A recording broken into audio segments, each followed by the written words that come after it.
Welcome to Mike Moments, your source for info from the minds behind the music. I'm Delmar Browne with an E. Listen, folks, this interview I'm about to bring to your ears only from a gentleman who doesn't need an introduction because he has chops. He can sing.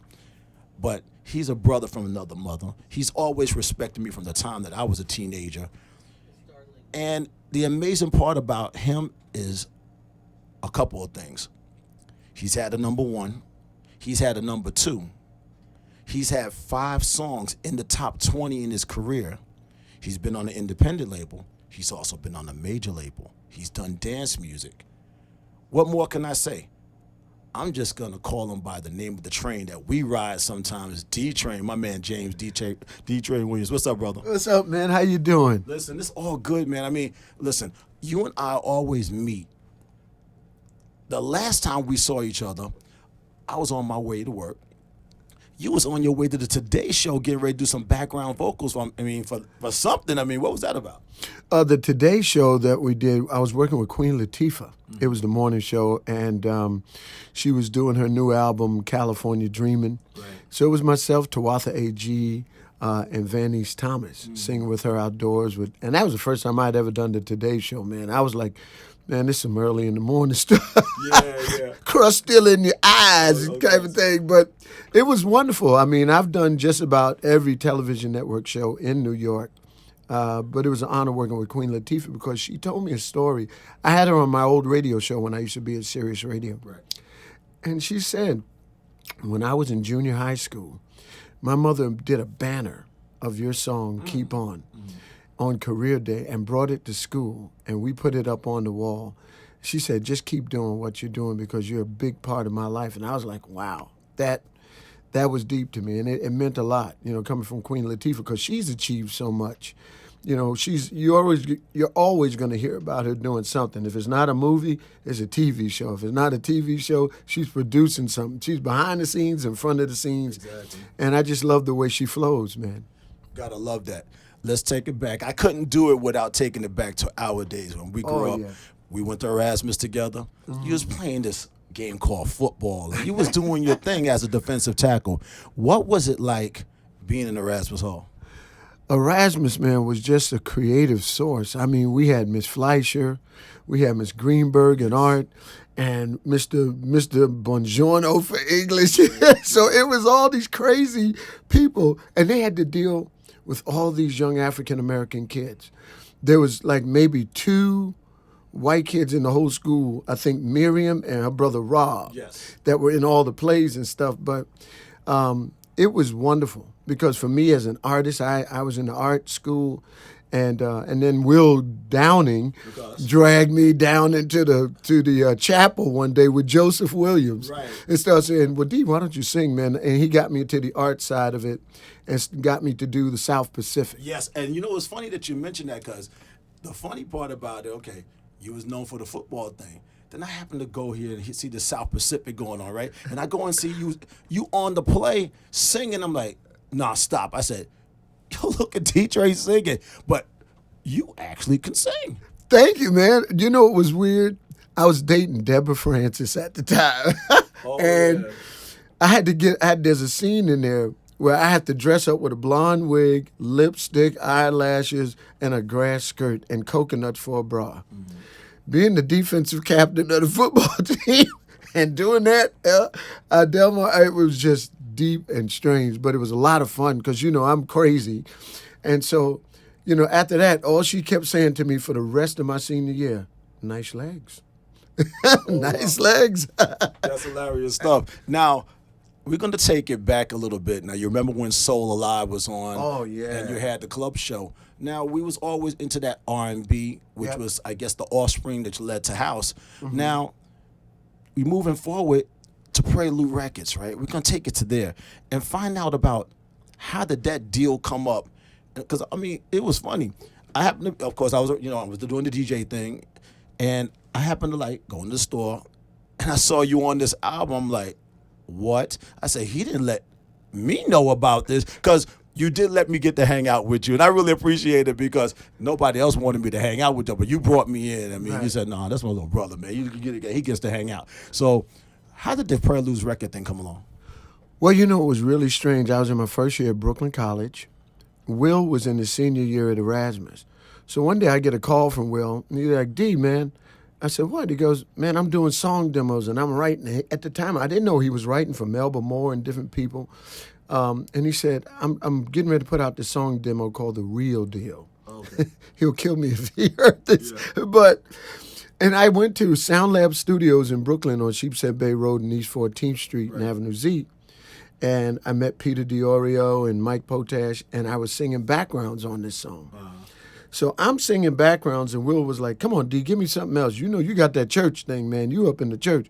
Give me this, you know, some church stuff and some ad-libs. So at the time, I was really into Larry Graham because he had Just Be My Lady, right. You know, and the stuff he did with Sly Stone, man. So I said, whoa, right. And Will was like, yeah. And Hubert Eves was producing the project for him, but I couldn't see him behind the glass. And he was eating Chinese food. And I did that, and he went, oh, wait a minute. And he put his food down. So Hubert is a very cool dude. He's from the Midwest, Minneapolis. Right.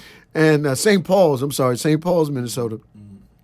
So he puts down his Chinese food, and then all of a sudden, he's very cool. After I finished doing my background vocals, I didn't even get paid for the session, I don't think. I think Will might have had $5 and some pizza. Right. Right. Give me some beef patty and cocoa bread. So right. I can't remember, and then afterwards, he said, well, listen, man, I'd like your number. I said, oh, okay, sure. So I give Hubert my number, and I give Will £1. I'm like, okay, I'm out the door, back on the train, headed back to the hood, man. Will would call me up later on that night, yo, D, this guy's freaking out over you. I was like, really? He said, yeah. He wants you to come to his house tomorrow. He lives on Madison. He lives on Jefferson between Patchogue and Ralph. Mm-hmm. Hubert lived at 584 Jefferson. Okay. And I called myself going over there the next afternoon, which happened to be a Saturday. Mm. And we sat down. He said, man, I love what you did in the studio yesterday. Still being real cool. I got this track, man, I'm working on, and I would love to see what you come up for it. I said, okay, sure, let me hear it. And it was like, do-do-doom, doom-do-doom, do-doom, do-do-doom, do-do-doom, do-do-doom. So he starts playing it, and I'm like, okay, let me see. He said, I only got this chorus. I said, what's the chorus? He goes, I'll stand up on the cloud and shout out loud, you're the one for me. I said, oh, that's nice, man. So and then I started hearing things in my head, and I said, oh, shoot, give me a pad, man, give me a pad. So he gave me a pad, and I wrote, with this to love I found, takes my feet up off the ground, and I started writing verses. We wrote You're the One for Me within 20 minutes and put it down in his 8-track, quarter-inch IPS tape out, wow. Reel-to-reel studio. And that was it. And then he fixed it up, and then we went into Sound Lab. And we recorded it at Sound Lab Studio. No session fees, no nothing, because he wanted me to sign to his production company, which I did. And the next thing I know, he kept coming back with disappointing news. Well, Columbia Records turned us down. Well, Capitol Records said you can't sing. Go get some girls. I mean, every week we got to update the report. Most record labels said I suck. I swear to you. If you listen to You're the One for Me, every label at the time and every label executive said, he can't sing, get some girls. Sounds too churchy. You need to soften him up a little bit. Doesn't sound right. I mean, they became the experts. Okay. He took it to 57th Street to Prelude Records, which happened to be the hottest label at the time. Mm-hmm. It had Franz Jolie, Gail Adams, yes. Jeanette Lady Day, the Strikers, the Nick Striker Band, all of that stuff. Jocelyn Brown got signed later on. And Marvin Schlachter saw something there. And he said, man, I'd love to sign you guys. And we did the single. We released the single. We took the acetates over to Paradise Garage, to Larry Levan. Yes. And Larry put it on, and that was it. When he put that record on the club, I never seen anything like that. It was like looking at, when you're in church and folks get the Holy Ghost and they start jumping up and down. Exactly. It's like at the Paradise Garage, all the gay dudes went, oh my God, oh Charles! And they were going at it, Delmar, and it was like the whole dance floor went like a vacuum. Exactly. And Larry's like, I'm playing this every 5 minutes. And he played the thing till it wore out. We had to keep sending him You're the One for Me. And then we did Keep On that Friday. The following week we wrote Keep On. And then Hubert said, I hear the song in my head. I see it on the ceiling. So what are you talking about? He had heard a version of Walk On By in his mindset the way he would do it. Yes. And thus was the result of Walk On By. Well, that's interesting because I do remember that performance at the Yeah. Paradise Garage. Yeah. You shouted me out on stage. Yeah, my little brother, man. And it was What? kind of crazy because, I mean, when you said Delmar, everybody looking at me all kind of crazy. And I'm like, I'll never forget that performance. And the interesting thing about that, of course, when the album came out, it was more, I would say, more of like a rough draft of what you had to present. Only because when the 12-inch singles came out, you had all the remixes. And thanks courtesy to my man, Mr. Francois K. Yeah. This is when that You're the One for Me reprise came out. Right. Now, that version was bananas. Oh, yeah. It was like 3 minutes of plush Oh, yeah. coming out. Oh, yeah. And, I mean, that did something for you. Francois Kevorkian was a very integral part of our beginnings because after the 12-inch came out, you know, Hubert needed remixes.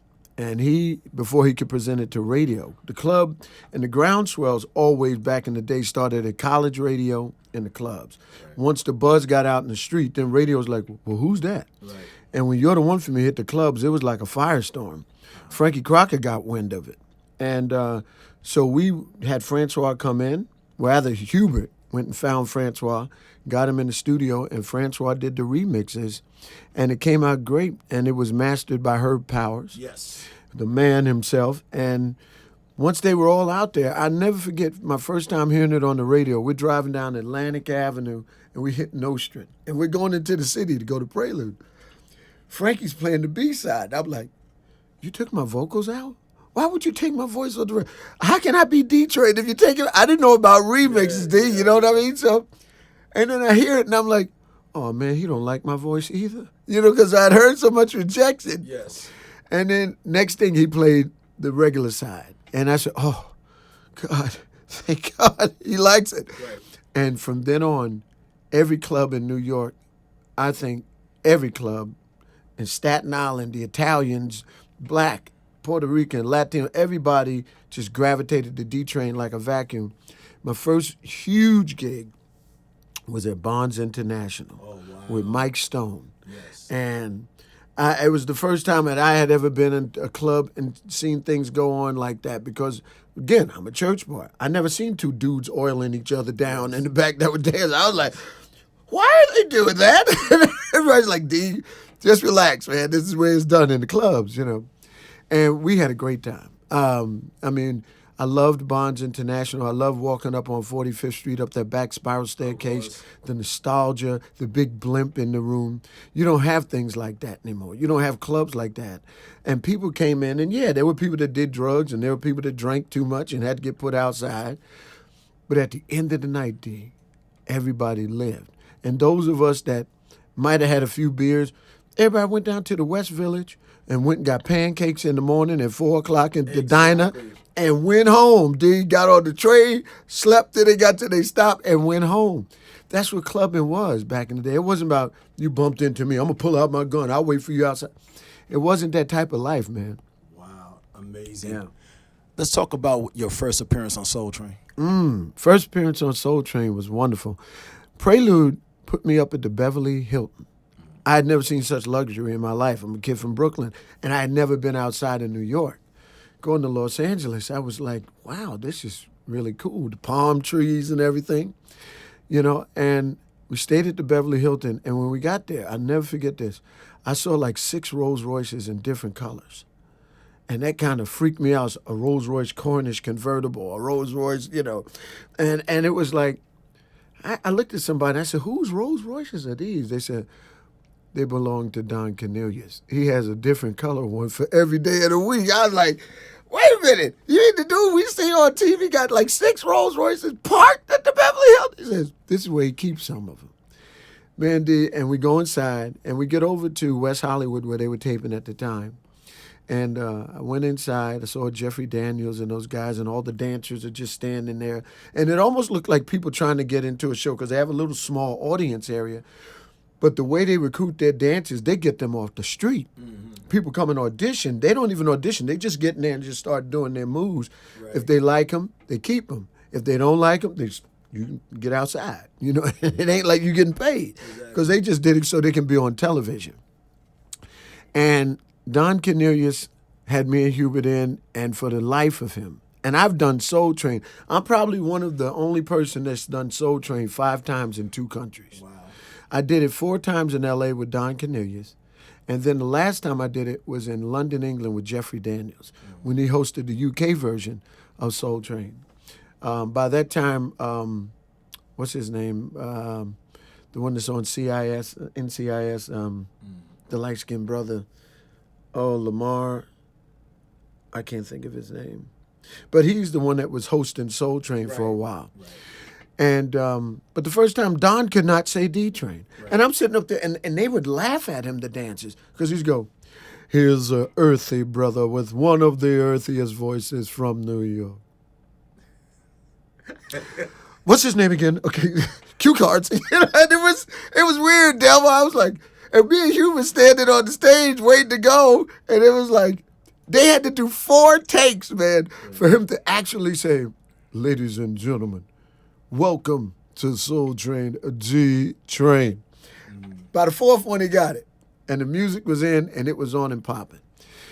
The first album did great in L.A. Second album, music, blew up in Europe. Because Marvin and them, with the success of the first album, we were getting sent platinum reels. That record sold millions of copies. It went #1 in 4 different countries. So the lie that they told us was, man, it only sold 65,000 copies between singles, 12 inches, and cassettes. Wow. That's all we got in terms of money. I knew they were lying. And then I went on the road with Joey Bonner to do a promotional tour. We pulling up in Philadelphia, and this big red Cadillac pulls up on the side street behind us, and Joey's taking boxes out and putting them in the back of the Cadillac. Wow. I didn't know those were the boxes of music that they were going to sell on the black market, including mine. Really? So I was like, damn, what's up, 21 years old. I don't know no better, D. Wow. And I was getting ready to go see Butterball down in Philadelphia, man. And you learn as you go along, man, that it wasn't all that it was cooped up to be. So by the 3rd album, Something's on Your Mind crossed over to the pop charts, made it to top 5. Huge record. Right. I'm thinking, okay, they're going to pay us this time. They have to pay us this time. Oh, yeah. No. And they didn't have any money. So it was like, I said, Hubert, I'm not doing it anymore. I'm not giving them anymore. And Hubert was like, you know what? I'm with you. And we were out. So they said, well, you got to give us one more single. And we gave them, we didn't even like the single, Just Another Night Without Your Love. We just wrote it off the cuff. It was probably something that we had in the tank. And we just gave it to them. And they put it out. And we moved on. And then we went to Columbia Records with Cecil Holmes. My manager at the time, I had changed managers from Jack Walker to Tom Hoover, who used to be the road manager for Richard Pryor. And Tom got us the deal at Columbia Records. And then along with getting us a production deal where Hubert and I were equals at this point, he also got me a publishing deal with Erwin Robertson at Chapel Music, which was both very nice money. So that was when I bought my second house in Long Island, a bigger house, and moved my wife and kids at the time into it. And it was a really good time. But I didn't know that. I kept thinking, I'm on a major label. They got me here. I'm good. Wrong. Wow. Because the promotional staff at the independent label works 10 times as hard as the one that's in the machine. The machine doesn't work as hard because they got so many people. And if you got 50 people trying to work one Delmar Browne record, right, it's like, I'll call it 12. Oh, I got to get my nails done at 1. Wow. It was like that. Margaret House and them, they worked extremely hard. Eddie Pugh and those people up at Columbia, they worked great hard. But the people in the field and in the office worked hard.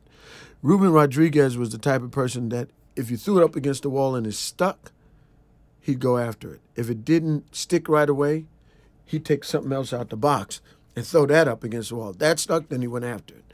So in our first outing with Columbia Records, we put out Miracles of the Heart. Misunderstanding comes out.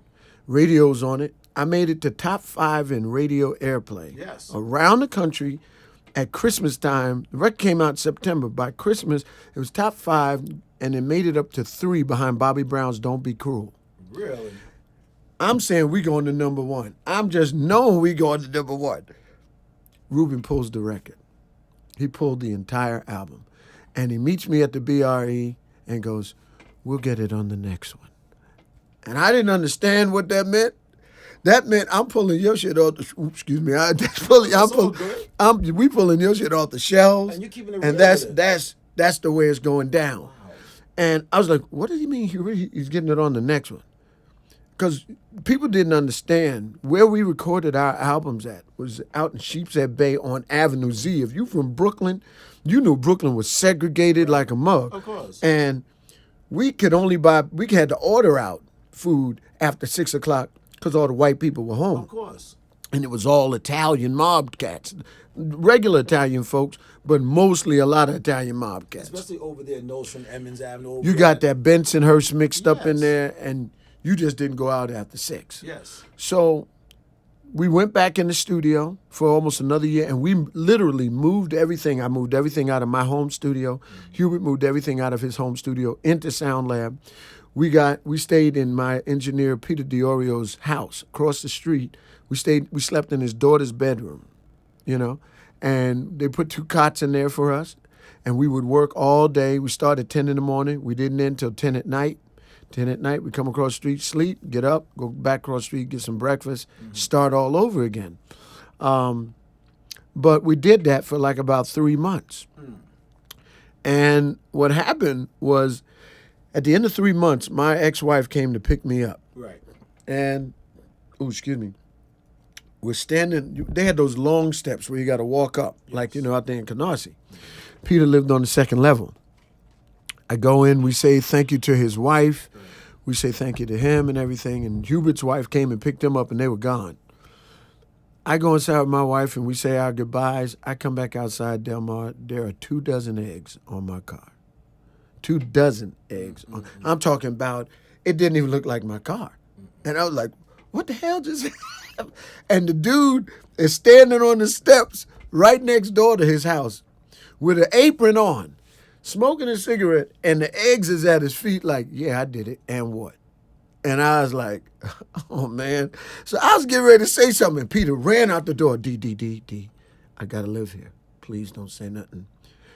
Don't say anything to these guys. You don't know who these people are. And I was like, well, who are they people? He said they're Russian mob. Oh, wow. And that was when the Russian mob started coming into that area and started taking over things. And so what happened was, I didn't say nothing. He gave me money. He said, here's some money. Go get your car washed. There's a car wash on Utica Avenue. So I took Shore Parkway down to Utica and cut across, and then I got my car washed so I can see out the windows to get home. Yeah, I lived in Long Island. But I never went back in that neighborhood again, man. It was just too racist. It was just racist all the way up into the 90s, man.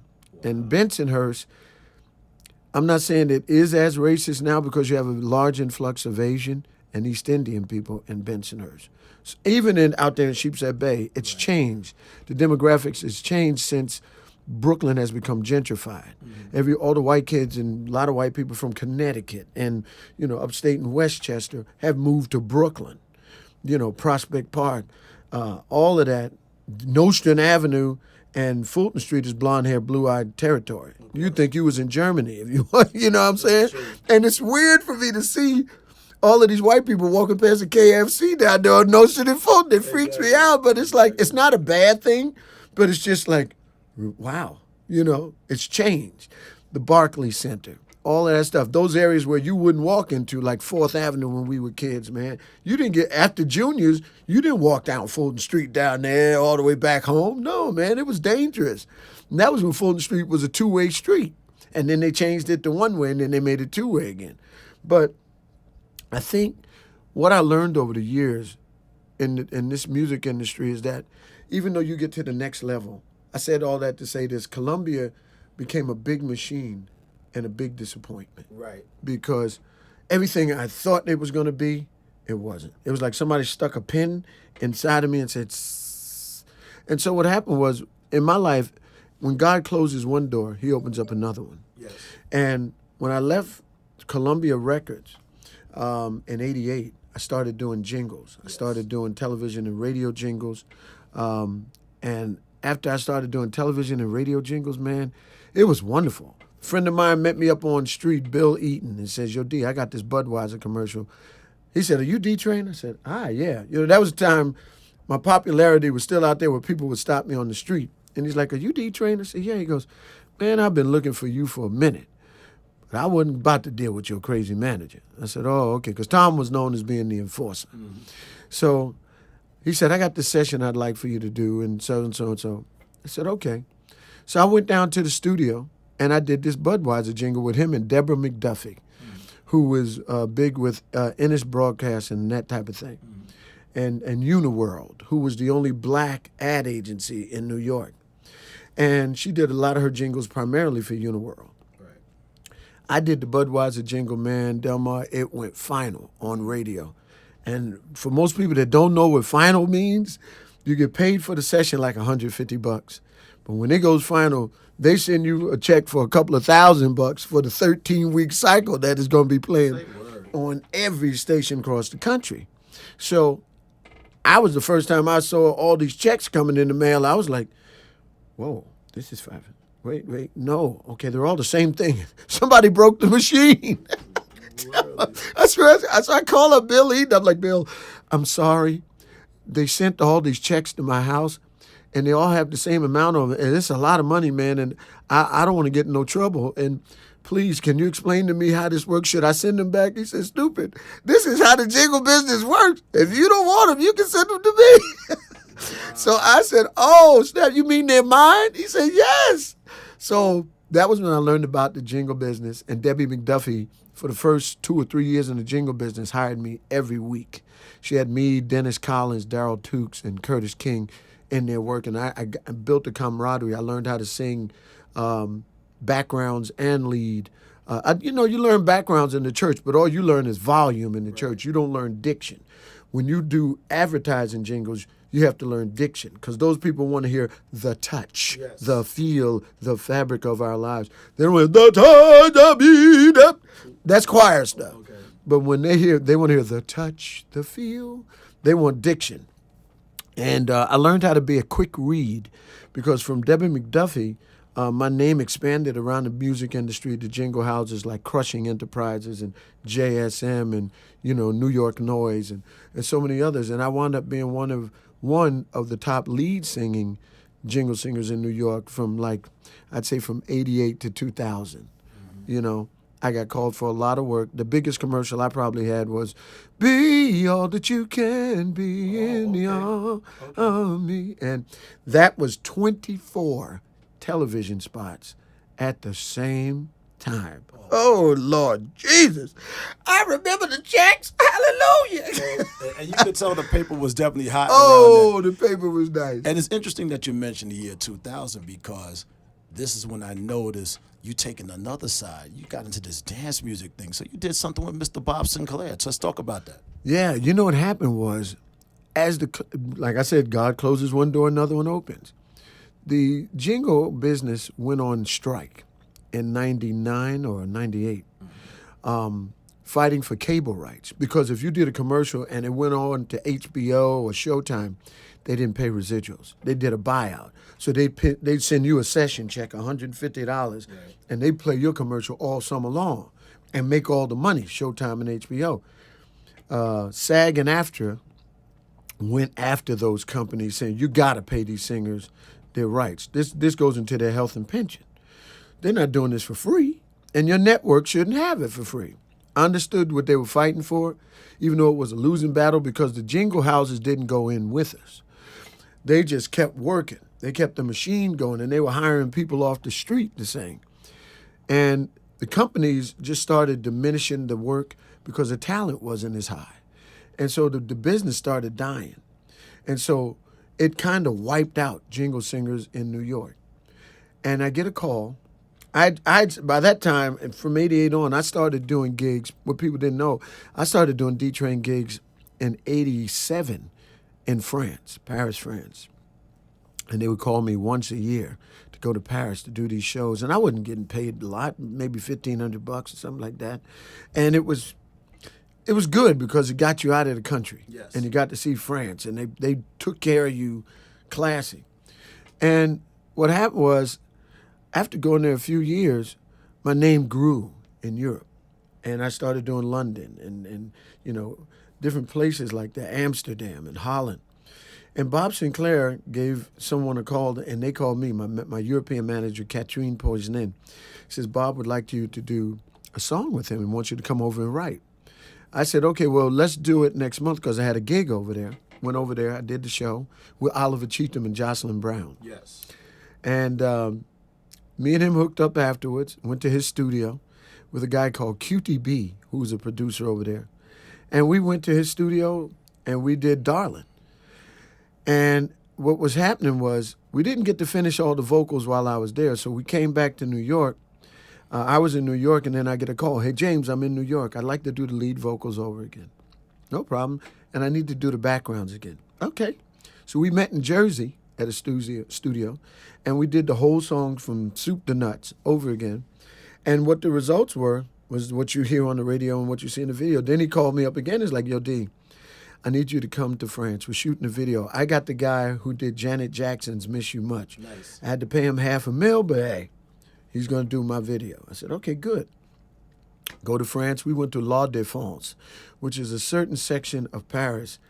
Ain't the sweetest area, but it's right where the Arch, near the Arch de Triomphe is. Mm-hmm. And we shot the video on the roof. And they flew in 75 beautiful models from around the world. And it was a great video shoot, man. We had a good time. And I was out. I was, hung out for a few days in France and went back home. Yeah. Wow, that's amazing.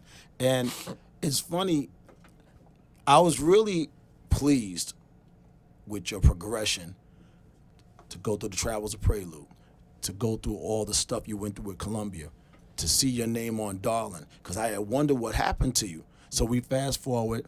Now you got internet now, and the connection with Bob Sinclair eventually led me to take a peek at you on YouTube, and I saw you do some background for Cerrone. I mean, let's talk about that. Oh, yeah. That was interesting. Barbara Tucker called me into that, and she's like, D, Cerrone would like you to do some background vocals and a duet with me on one of his records. And I had heard of Cerrone. I wasn't, because Supernature came out in the 70s. So by the time we came along, it was ladies' night. You know how it was then. It was all ladies' night, man, and Stevie B and all that stuff when we was in Erasmus and, Super Sperm, all that stuff, Wow. I remember William and Wayne, the twins, playing that in that boombox. Shout out to the Holloways. Shout out to the Holloways. Yeah. Wendy, too. Yeah, Wendy, too. And so it was interesting, man, because that whole thing, man, the transition from there to there, it was interesting because I learned something in that success is not a journey. I mean, success is not a destination. Right. Most people say, when I get that house, I'll be successful. When I get that car, I'll be successful. Right. It's a journey, and it's a transition of a bunch of different things because it's like being on a roller coaster ride. Prelude, you got your ups. Then you got your downs because they're robbing you, but your record's getting played. Then you got a Columbia Records, major label, and you got a glorious deal. Then you got your downs because they're not pushing your record. Exactly. And then you come into the jingle business, and then you come to meet Bob Sinclair. And the transition from all of that stuff to Cerrone, Cerrone came about actually through Bob Sinclair. Yes. Because once he heard Bob Sinclair stuff, he's like, Barbara, get me Detroit. Cerrone is a very nice European man, but he's very French. Very French. Of course, in other words, very little English. Yeah, very little English. So Barbara was sort of there to be the buffer to communicate the English. And we did the record. He was happy. And I went with him to Saint-Tropez, France. Yes. And he had a gig on the waterfront, which his son was the DJ. And we performed, Barbara and I, in Saint-Tropez. And then we performed at this opera house in Paris. But there was a problem with that gig because they kept sending me the files on the internet. But it was sent in French. And so the translation with Google, they didn't have Google Translate back then. And I'm sitting up there going, okay, I'm hearing I'm seeing the thing, but the attachment wasn't coming. And I'm going on back and forth with these people for months. Now the gig is here. So I got to fly to Paris, and I just get the songs the night before. It was 15 songs, D. Oh, wow. In the world, I'm going to learn 15 songs the night before. I didn't even know the song that I was singing the night before. I got the lyrics printed out, praying to God that this was. So what I had to do, and I didn't know he was shooting video, and this thing had almost like 5,000 people in this room. So what I did was, what I could remember when I got on stage, I just held the mic up really high, Right. and faked my way through it. And they did a lot of editing. And, my apologies to Cerrone for not that translation. It got lost in translation. Right. And that kind of ended things not on a great note with us because he wasn't happy with that, And so he kept moving on with Barbara. But I was kind of cut out of the loop, after that whole thing. He wasn't too happy with it. But you know what? Sometimes happiness, or in this case, unhappiness, brings you back full circle. You meet up to a gentleman who is definitely representing Long Island, and you got back on the air, Mr. Lenny Fontana. Let's talk about him. Man, I met Lenny through a friend of mine, Darren Saines. Darren is a dear friend of mine. I call him my little brother also out in Long Island. And Darren was like, man, there's this guy who has a studio out here, producer.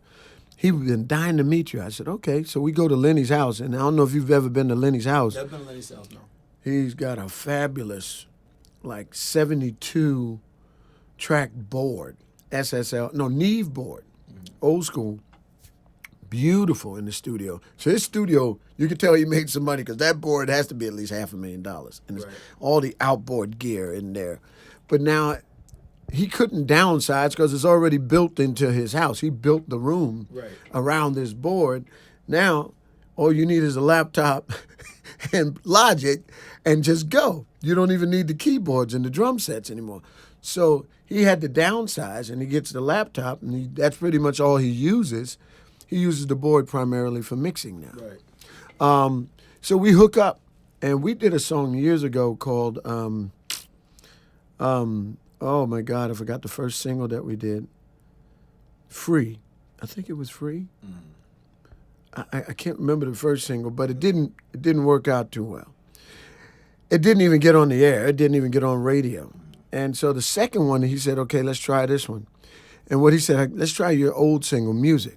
So what we did was da-ba-da-ba-da-da-da, da-ba-da-da-da-da. Which is the new thing that they do now. They take the old background and make it more modern. Right. And he did that with Raise Your Hands Up. And we called it Raise Your Hands Up. And it made some noise. And the clubs was playing it.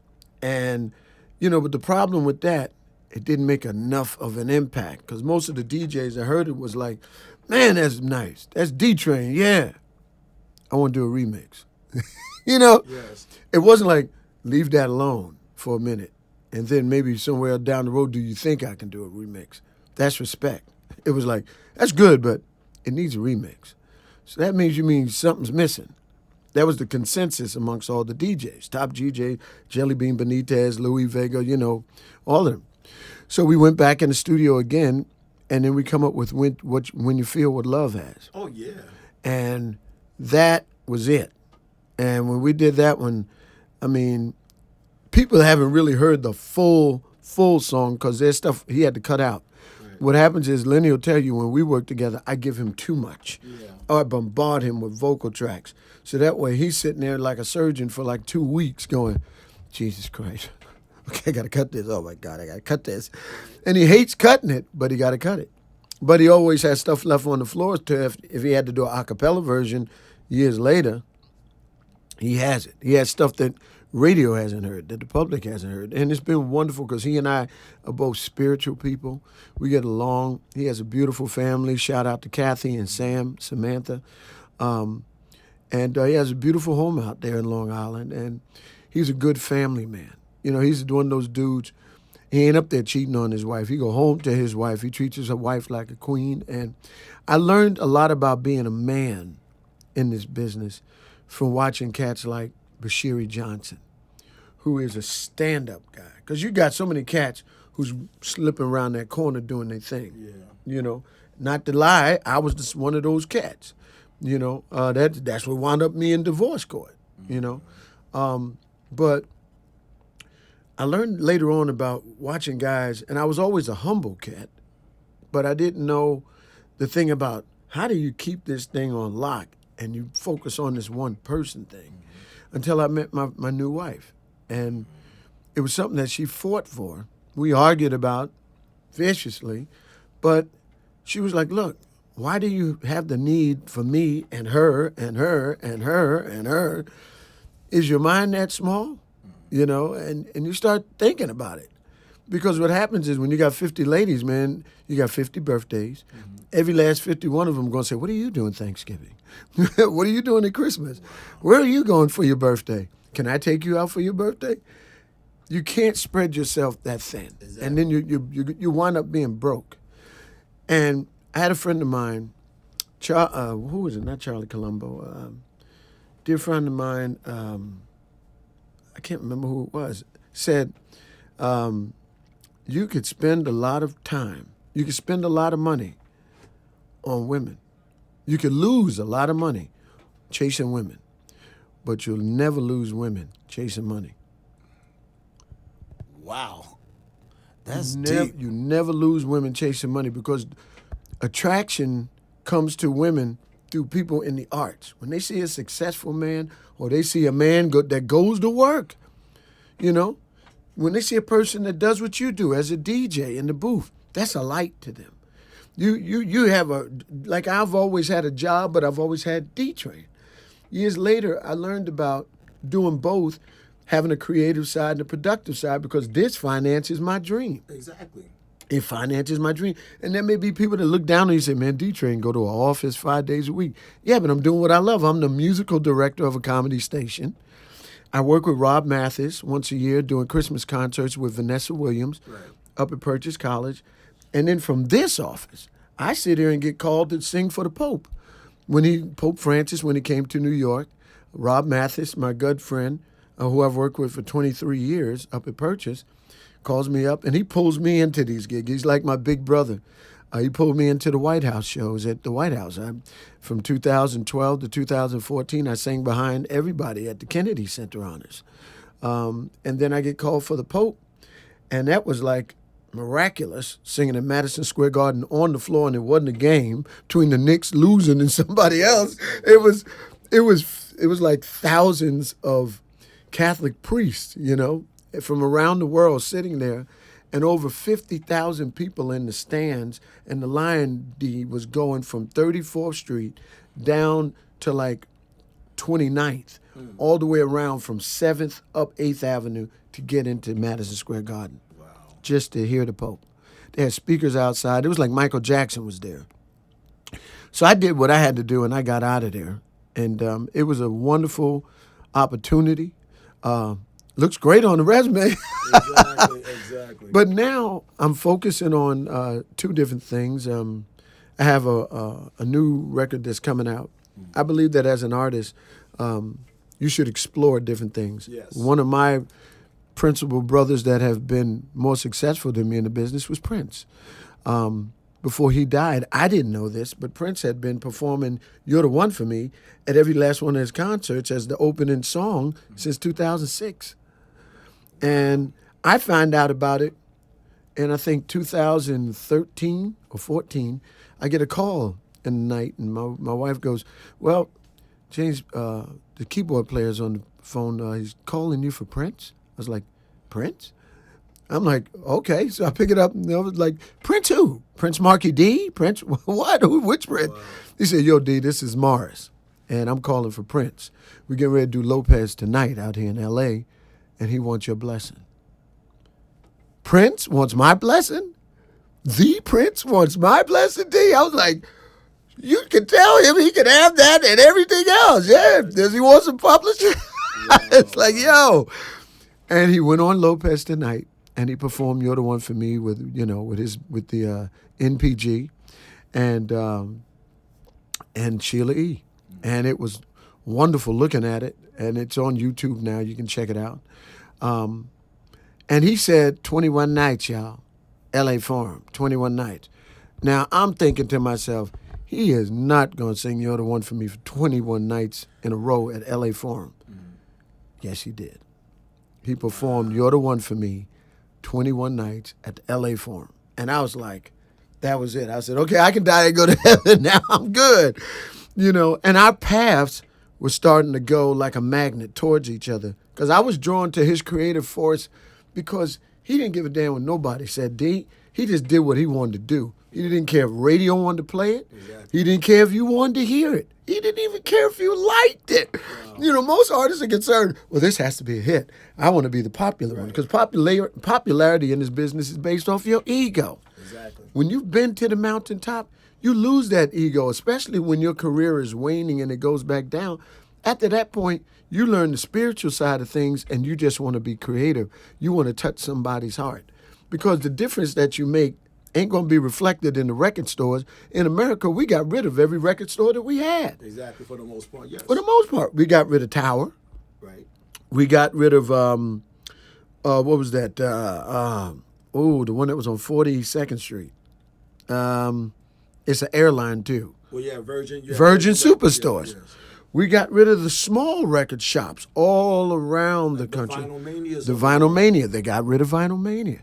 They got rid of every type of store that sold music. And the only place that you can buy music nowadays, if you don't find a novelty shop, like out in Hackensack that sells old albums, you might have Rock and Soul, which is a institution here in New York that never closes doors. You still have you have A1 records where you might find a little bit of this and a little bit right. Bit of that from all the labels, yes. But it wasn't as intense and immense in volume as Tower. Yeah. Tower, you can find your cousin Jimbo's record on the shelf. Exactly. You know what I'm saying? You could go in there and find Timothy Wright's first album with the Celestial Choir. Exactly. It was bigger than Burdell's on Nostrand Avenue. You know what I'm saying? Oh, wow, yeah, man, because that's where everybody in Brooklyn got their records. Burdell's down there on Nostrand and Herkimer Street. But you also got to remember when you had sheet music. Right. You went to Colony Records and everything. Yep, you went to Colony up there. That blew my mind because even working at this company, we used to go over there to get our music beds. Yes. You know, this is before the internet. So you couldn't download instrumentals. You had to go to Colony to buy it. Mm-hmm. I never forget I went over there for the company to buy some music for one of the music bits we were doing. Mm-hmm. And it was a Christmas store. I saw Christmas trees all through the store, dude. I was like, wait a minute. Okay, maybe they moved Colony next door. Maybe they moved to the next block. Gone. Wow. Gone. Gutted. Nothing but Christmas trees. I was like, oh, snap. So nowadays, the only place you have to buy your music is Costco. And when you go to Costco and places like BJ's and Sam's Clubs and Barnes & Nobles, you primarily go there to buy books. You ain't going there to buy albums. Right. Any musical professional like yourself, yes. You ain't going to Barnes & Nobles to buy no doggone album. Right. And you ain't going to look for mine in no doggone Barnes because they ain't going to have it. Exactly. So it's like, where do you go? You go to the internet. And the thing now is about controlling the internet for yourself. The power is in the artist's hands. If you can control your social media and blow it up to like what Justin Timberlake did with Twitter, Instagram. I'm not that dude. Yeah. I have to hire somebody to do that because that's just too much damn information for me. You know what I mean? I'm saying I'm not going to be sitting in my office all day doing, I ate a sandwich. It was good. It was ham and cheese. You know, I'm like, no, man, I got work to do. I got things to accomplish. The most that I'll do is go on Facebook, and I barely go on that. I just go on there to answer to see who wrote on Messenger. I write them back because I get sometimes I get gigs like that. A lot of people write me from Tokyo. You know, even after all the record deals were over with, 2005, I put out a record in 2006 called 701 Franklin Avenue, which was just more or less like demo songs that I had written. I didn't take them to a big studio to get them really produced because my mom died in 2005. So that kind of shocked me, and rocked my world. And I wasn't over it in 2006. And so I said, but I got to do this and put it out there. So I went to L.A., and me and my buddy Al Ramirez did it at Westwood One over there in Culver City. Right. And we produced it the best we could and put it out there. And the 3 people that bought it were from Osaka, Japan. Right. And it just went to show me that music is such a universal language. Mm-hmm. How is it that I put this record out over here in America and the only people that purchase it is in Osaka, Japan? Right. So that just went to show me you got to do another one, do it the right way, because music being the universal law of the land, somebody needs to hear what you have to say, even if it isn't commercial enough for radio to play it. And so, in the end, in the long run, what I'd like to do down the road, I'm putting things together. I want to have my own global radio station. Well, that means like sort of like when XM had their thing together. You want to do something like that? I want to do it even better. I would like to have a radio station that goes from Abu Dhabi all the way to the United States, because the satellites are already in orbit. They have some company called BN Sports. Yes. That's where all the people over here from the Latino community and those that are from Great Britain and Ireland, they watch soccer matches. They call them football, but we call them soccer. Right. That's how they get all of those programming formats, from this one family that owns BN Sports in Abu Dhabi. Right. They're looking for new radio content. They're looking for new television content. So I would encourage you yourself to look with them and see if they can get you a show on there and talk to them about doing, music, house music and stuff. Because you could present a global house show where you got guys, because they do it all. House music is universal also. Yes. All music is universal. The problem is, to me, that we gave it a title. We gave music a title. We said that it was R&B. We said that it was pop. We said that it was country. And we created all these titles and formats so that you are only going to listen to R&B. You're only going to listen to rock and roll. Rock and roll people don't listen to hip hop. It's a lie. Because if that was true, Steven Tyler would have never hooked up with Run DMC. Exactly. You know what I'm saying? Exactly. And those two worlds would have never merged. RZA would not be doing kung fu movies with the Chinese people in China. He would not be getting Mike Tyson on with Donnie Yen, man, exactly. and Ip Man. So to say that those two worlds do not cross connect and do not intertwine is a lie. That's what media wants you to believe so that they can still control you. It's the last bind that they have on people. People think that they need a record deal. They need a production deal. You don't need any company. All you need is your mind, your will, your purpose, your goal. That's it. You need it because your mind is going to show you which direction you need to go to. Your mind is going to help you write out your mission statement. Once you write your mission statement, you read that every morning before you leave to go wherever you got to go. I am. The greatest two words that God ever gave mankind was I am that I am. So when you leave, I am. Well, what do you want to be? I am a billionaire. I am a trillionaire. I am in my own $1 billion home. I am driving my own, Rolls Royce car. Those are the things you have to say to yourself. What happens is I'm learning about universal energy. I've learned about, spiritual energy with Christ. I grew up in the church. And in the church, it's a religious format, being Pentecostal. The closer you are to God, the broker you are. If you get sitting in church with $2 in your pocket, you know you need to go to work tomorrow and use that $2 to get on the train. And the pastor says, well, I don't care if it's your last. Get online and God's going to bless you. The last part of that is true. God is going to bless you. But if you give your last, you ain't going to be able to make it to work tomorrow. And I got to see what the preachers around the country, not the badmouth preachers or the church, but that's the format that they give. Give everything you have to the church. Bless the man of God, and you will be rewarded. God is up there. And if you're not good, it's almost like Santa Claus. You're going to go to hell. Exactly. And I never believed that because I believe God gives man free will. He gives you your own mind. So whether you're good or bad, whether you're going to rob that brother on the corner or whether you're going to bless that brother on the corner, it ain't got nothing to do with God. It got everything to do with you. If you hungry, you're going to steal. Why? Because you want to eat. It's just that simple. They look for kids on the corner. They tell them why they selling drugs. Because you took away Job Corps. You took away manpower in the African-American communities. You know, when we was kids, D, from 15 on up, we had a job in the summer. We looked forward to working because that's when we can get our own little money and go down to Broadway and Nassau and buy our clothes or go down to Delancey Street and buy our gabardines and you know what I mean, all that stuff. You took it away. Now, what happens to the kids in the projects? What happened to the kids in Brevard? What happened to the kids down there, downtown Brooklyn? No place to go. Summertime. I ain't got money to go to the pool. Mommy's working, but she got to keep the lights on. Dude on the corner told me if I sling this rock, well, I only got to deliver it to 3 places, but now I got to wear a gun. And it escalates the provisional violence that you put in our community. All of that stuff, you put it in our community. Right. AIDS isn't an epidemic that came from out of the sky. It was something the scientists said, okay, look at this group of people. Let's do a little test over here. Let's test it out. They test it out on rats, and then, crack. Wasn't something that the government just found falling out of the sky. No, they put it into communities. People don't realize when you get those surveys that they ask you for, and this is another thing that I didn't know. I don't mean to be conspiracy theory. But when I had 5 kids, and I had 5 kids, and we lived in Long Island, I started getting these people calling and asking surveys, what kind of cereal does your kids like to eat? What kind of television does your children like to watch?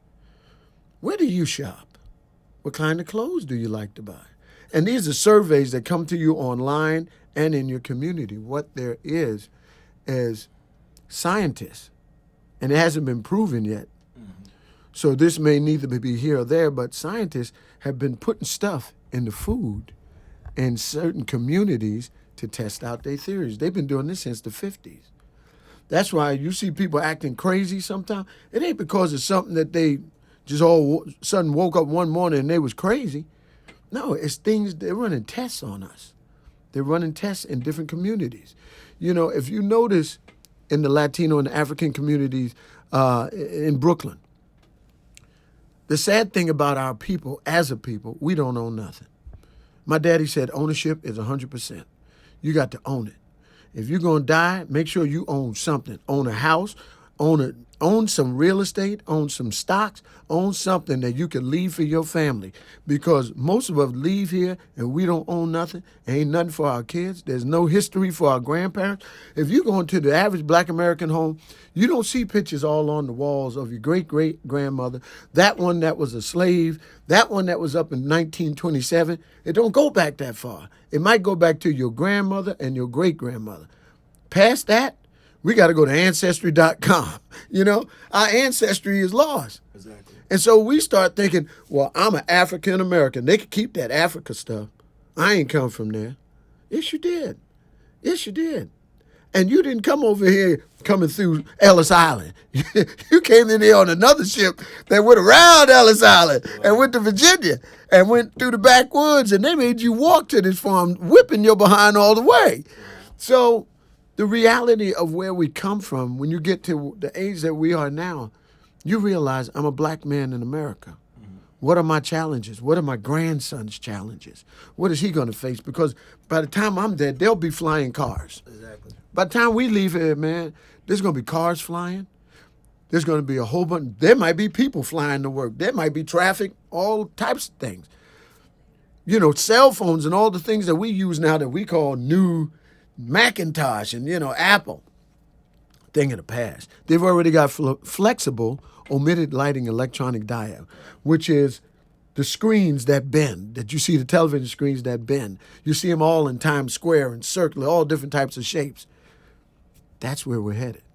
They're going to be able to take your cell phone and turn it into a credit card. And they've already got it for your wrist on your watch. I discovered that technology back in 95. I went to Japan, and they had arms. Casio had a watch where you could take digital pictures. Yes. In black and white. And it was only $65. I brought them home and brought my sons, They've created such advancements in technology in Japan. And I have to say they're one of the leaders. They got us by a mile, man. And we got to play catch up. Wow, that's amazing.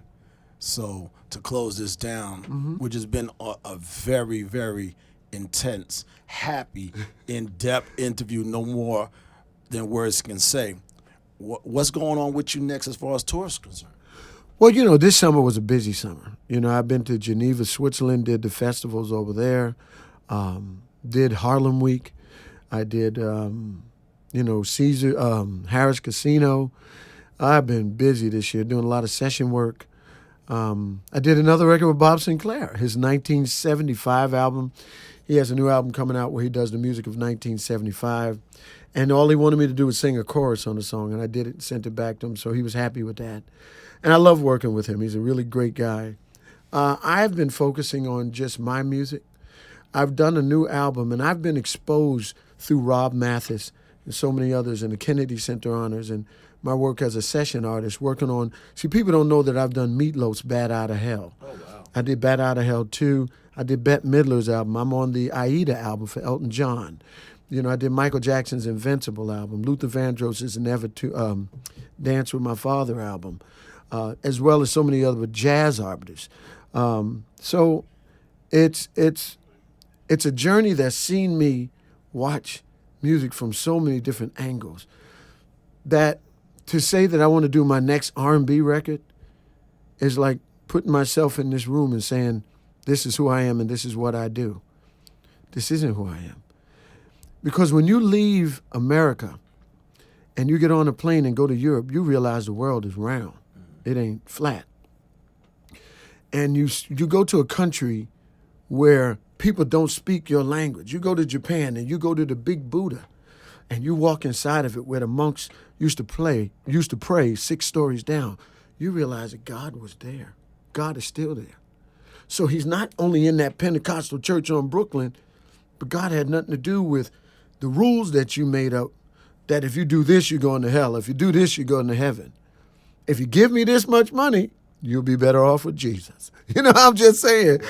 Reach over and touch your neighbor. You know, it's that type of ideology that keeps us from being one. And from traveling to Japan, not speaking the language, I learned that God was there. I was getting ready to do a concert in Atami City on the ocean, and this rainbow came after a long, hard storm in the morning, and it landed right in the ocean, right outside my window. And the ocean was right across the street. And I had felt like God, I felt like Moses when he was on that mountaintop, that God came down and said, this is who you are. You're my child, and I love you. And in all that I am and in all that you are, I've created you. And I learned that, man, anything that I do, anything that I am love. I am Christ. I am God. Because he said, I leave you with everything that I am. You have the same powers that I have. So if I got the same power that you got, then why am I running inside the building going, well, you know, Pastor, I need you to pray for me because I need healing. I'm not saying that he ain't got healing, but you got it yourself. All you got to do is stop eating them collard greens and stop eating that fried chicken and the Kool-Aid at the church. You won't have high blood pressure. Start eating differently. Change your life. Learn that your circumstances and your situation, your convenience and your conviction do not live on the same block. They ain't even neighbors. Your conviction is what lives inside of you, and your convenience lives inside of you. You can choose which one of those win the race, because your conviction will lead you to the top. Your convenience is like, okay, I'm here, I'm cool. And those are the people that settle. Those are the people that say, okay, well, I got a nice job and I'm going to retire. And they do what our teachers told us to do in America. See, I got a grandson now, so he's untouched by racism. He's untouched by all of these things. And now, all of a sudden, he's going to be, when all kids change when they turn 4. That's the magical number, 4. Why? Because that's when we send them to daycare. And they're influenced by all these other entities. Kids that curse, kids whose parents abused them, kids who don't want to get an education, kids who's mean, kids who like them, kids who don't like them, teachers who like them, teachers who don't like them. And then we're formulated all the way up through public school, to high school, through college. It's a regimen. Go to school, get a good education, get a good job, retire rich. Ain't gonna happen. Ain't gonna happen. It'll happen for a few of us, but when you climb the corporate ladder, you ain't getting paid till you 70. I'm serious. You ain't gonna make it unless you're working on Wall Street and you one of them guys that's pounding the pavement as a stockbroker or one of those traders. You ain't gonna make that $1 million before you 50, 60 years old. That's why all them guys in the stock world, they're 21-year-old billionaires. How many guys are smart enough to know mathematics like that? Most of us work with our hands. Not down in the cats that work with our hands. The Bible says the poor you will have with you also. My job now at this point is to create music for the world to hear on a world stage so that the world can gravitate to me and I can gravitate to it. So when I leave, I've wrapped my arms around this world several times and I said, I love you in the biggest voice that I can. And then when I go, my spirit will live everywhere. That's it. Because you can go to Brussels right now. There's a coffee shop in Brussels owned by this brother and his sister. My picture's up on their wall. 3 years in a row from different times that I came over to Europe. They flew to wherever I was to take pictures with me. So when you go to this coffee shop, I'm there. And I told my kids, wherever you go in this world, I'm there. See, the blessing for me is if you go to Japan, I can make a phone call. My boy Delmar's coming. Yo, take care of him. Make sure he's cool. You go to London? Yo, my boy D's coming. Make sure he's cool. You go to Amsterdam. You go to Switzerland. You go anywhere. I pick up the phone. You go, D, I'm leaving, so-and-so. So, okay, where you going to be staying? Make the phone call. You get off the plane. They're waiting for you. They're at the airport. One thing about my European friends, they never leave you on your own. Americans can be flaky. Yo, man, I got to go to work, man. I ain't going out to JFK. I ain't picking nobody up. Man, I got to be at work at 9:30. Europeans are not like that. They're like, well, James, what time is your flight coming? At 8? Okay, I'll tell my job I'm going to be a little late today. They pick you up at 8, make sure you get your breakfast, get to your hotel, check you in, and they go to work. And they do what they got to do with their families. They may pick you up in the evening time. You eat anything, man? Okay, come on, man, we're going to take you to eat. It's not like that over here. And I learned the differences even in terms of the airport, going through customs. They're more laid back. They relax more. I went to Italy. I went to Portofino. I went to Lucca, and the city surrounded by a wall where they have 1,000 Catholic churches. They take off in the middle of the day at 1 o'clock. And I'm like, is it the whole country going to lunch? Wow. They just stop. They just stop. And they just go. And for 2 or 3 hours, they don't do nothing. They go home to their wife and kids. And if they want to open back up at 5, they do. If they don't, they don't. But the world has learned to stay stress-free, and we haven't. And, you know, with the president that we have, you pray to God every day that we make it out of this one alive without World War III. Wow, he's kept it real, y'all. So let the folks know where they can find you on the net, man. I know people want to reach out and touch you, bro. Yes, James D. Train Williams at Facebook.com. And then also I have a D-Train Facebook page, which is a fan page, which is probably more feasible to reach me there simply because I can have as many people as I want. Yes. You know, Facebook limits you to 5,000, and I've maxed out already, you know. So I was like, now I got to start deleting folks, and they're going to be pissed. But, you know, you in Facebook, when you got 5,000 friends, do you really know who those 5,000 people are? Exactly. No. It's just that they hit you up as a friend, and you want to expand your brand. See, those are for branding purposes so that when you put out something, all 5,000 of them get the memo. And that 5,000 turns into 10,000. That 10,000 turns into 20,000. So you keep that base of 5,000, but then on your fan page, you keep that current along with your Twitter and your Instagram, and you grow your business. You just grow it. And the reason to grow these businesses is to not look down on anybody. We're both successes in what we do. You're a success. I'm a success. But also the guys that sweeping the corner is a success. Because when life keeps you happy and you can go home to a wife and you got peace in your home, and you ain't got nobody, or you're a woman and you ain't got no man going upside your head, or you don't need no man for no money, you're good. Now, anything else outside of that, it's your ability to change that. It's your ability to say, you know what? I can grow. And that's where I'm at now. I can grow. I'd like to go back to school and get a mechanical engineering degree. You know, I want to get a business degree. I want to get my guitar, musical degree, you know, in theory and learn music all over again. I stopped when I was 15 to play ball at Erasmus. Right. So I want to go back and learn how to read, how to write the music, how to do film scoring. I want to branch my tentacles out into film scoring, into acting, because I am all these things. I am more than what you see before you. And people will try and keep you as D-Train, the house music artist. He's right here in front of you. Whereas, and I have people tell me, just do another R&B record. That'll just put you right back on. And And it's sad because these are people that I know and love, and to hear that come out of their face, I'm like, damn, you really don't know me either. You really don't know me. And until people hear interviews like what you're enlightening with, most of the world, see the white side of the world, the people up in Greenwich, Connecticut that get to see me every Christmas, people that see me at the Kennedy Center honors, the ones that have money, they don't know about the black side of D-Train or the world side. I can't even say it's the black side because it's just people who go to clubs and dance music. Most of those people up there don't go to clubs. So they don't know nothing about You're the One for Me and Keep On that D-Train. They only know about the D-Train that's saying, he will raise you up on eagle's wings, you know. And you have two sides. And so that's going to be the title of my new album, Two Sides to Every D-Train. Oh, no, the name of the new album, I'll tell it here first. You'll be the first people to hear it. So the name of my new album is D-Train, The Other Side of the Tracks.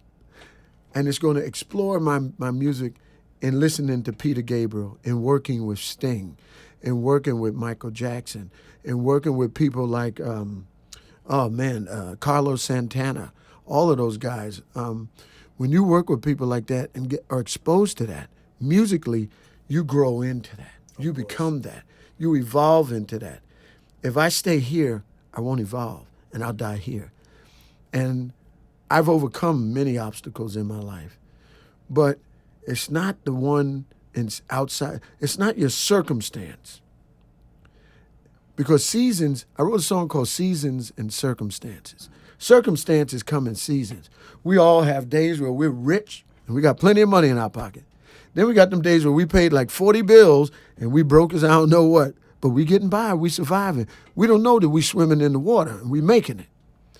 And when we get rich again, we like, oh man, that wasn't so bad. But what you find out is that you might have been on the Jersey side. Now you don't swim all the way to the Manhattan side. How you going to get to Brooklyn?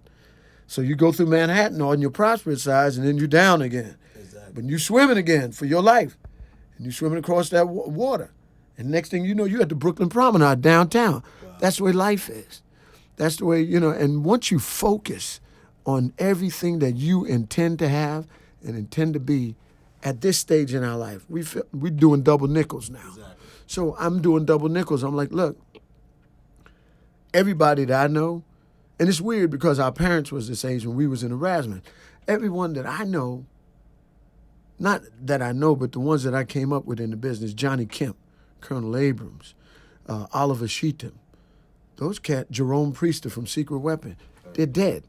And sometimes if I sit still, it blows my mind because it's just yesterday I might have been having a beer with this cat, Yesterday we were running around Paris trying to hang out with people, you know what I mean? And you look back on those fun times and you say, how much time do I have left? You can buy clothes, you can buy cars, you can buy houses. The one thing that even the wealthiest person, including Donald Trump, Oprah Winfrey, cannot purchase is time. It's the one thing you don't get back. And the one thing that is more valuable than money, love, or anything else on this planet. So what happens is choose your time wisely. If you're going to spend 2 hours a day in the gym, give it everything you got. If you're going to spend it reading a book, read and learn and absorb everything you can. Because time is the one commodity that once it's gone, we ain't getting 2017 back. It's August. We getting ready to go into September. Summer 2017 is gone. We ain't gonna get it back again. Whatever we didn't do, that's on the floor. We got to pick it up to September, make it happen. So everything in the beginning of my month, make it happen. And I write it down in a list. I want to be here. I want to move to California in January. Top of my list. Get online. Look at the houses. Talk to real estate agents. Find out what type of house you got. You want solar? And I write it out. And, I want a solar heated home. I want a foreclosed home. So that way you don't have to spend a lot of money being that you're just getting out there. You may look around to another place and say, oh, I want to live there. See, you do small before you do big. It's just like they say you got to crawl before you can walk. You don't jump into a city and buy a mansion in L.A. because then you buy that mansion, you stuck with it. You buy something small, condo, townhouse, and look around and learn to navigate the system, learn the landscape.